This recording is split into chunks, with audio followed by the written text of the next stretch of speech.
Buenos días, licenciado, buenos días, compañeros. Mi grupo es el número 4. Estamos hablando sobre el tema de donación de órganos y órganos artificiales.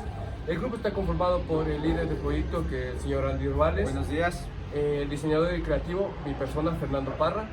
Operador de cálculos, el señor Nemías Torres. Y el buscador, el señor Sebastián Estazo. Introducción. Un trasplante consiste en extirpar células, tejidos u órganos vivos y funcionales del organismo para luego introducirlos en un organismo distinto. En nuestros días constituye una técnica médica muy desarrollada que logra magníficos resultados para los receptores. Es muy necesario y obligatorio la existencia de donantes. De acuerdo con la relación genética entre el donador y el receptor, los trasplantes pueden ser autotransplantes o autoinjertos, en los cuales se utilizan un tejido del propio individuo, es decir, donador y receptor son las mismas personas. Isotransplantes entre gemelos idénticos o inevitelinos, es decir, cuando el donador y receptor son genéticamente idénticos. Homotransplantes o alotransplantes, en el que el donador y el receptor pertenecen a la misma especie, pero genéticamente son diferentes. Heterotransplantes o xenotransplantes, entre sujetos de diferentes especies. Nuestro objetivo general es el presentar información que fomente el interés de donar órganos a través de campañas de información sobre la importancia de la donación de órganos en los estudiantes de la básica superior de la Unidad Educativa Fiscal FAE número 1. Nosotros les vamos a hablar sobre los pulmones, ya que de eso se tratan nuestras maquetas. Les voy a dar un poco de la anatomía. La función de los pulmones es realizar el intercambio gaseoso con la sangre. Para ello, los alvéolos están en estrecho contacto con los capilares. En los alvéolos se produce el paso de oxígeno desde el aire a la sangre y el paso de dióxido de carbono desde la sangre al aire. El peso depende del sexo y del hemitórax que ocupen. El pulmón derecho pesa en promedio 600 gramos y el izquierdo alcanza en promedio los 500. El pulmón derecho es más grande que el izquierdo.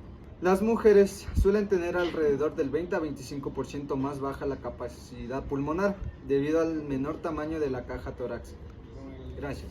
De la siguiente encuesta que realizamos, hicimos algunas preguntas, como estas. ¿Estarías dispuesto a donar sus órganos luego de morir? A lo cual en análisis salió.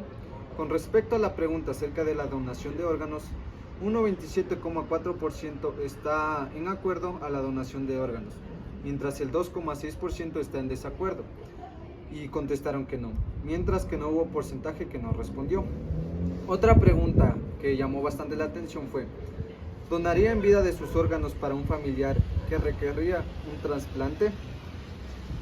Como vemos en la gráfica, el 92,3% sí está dispuesto a entregar sus órganos, el 3% no está dispuesto a la donación y el 4,8% no supo responder esta pregunta, pero el mayor porcentaje está en disposición. Y como última pregunta es: ¿conoce las políticas de donación de su país?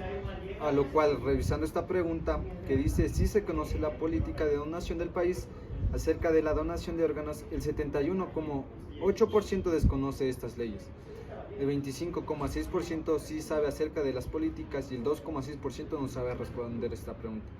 ¿Cuál es la conclusión general? Como podemos observar, hay un número positivo sobre las personas que están de acuerdo en donar algún órgano. Gracias. A continuación vamos a presentar nuestras dos maquetas. En el uno presentamos la maqueta que es los pulmones de manera funcional y en el otro las partes, y vamos a presentar los materiales con los cuales hicimos. La maqueta de los pulmones se realizó con espuma flex y foamy reciclado. Gracias. La segunda maqueta de forma funcional la realizamos con espuma y la parte de aquí con un ducto eléctrico.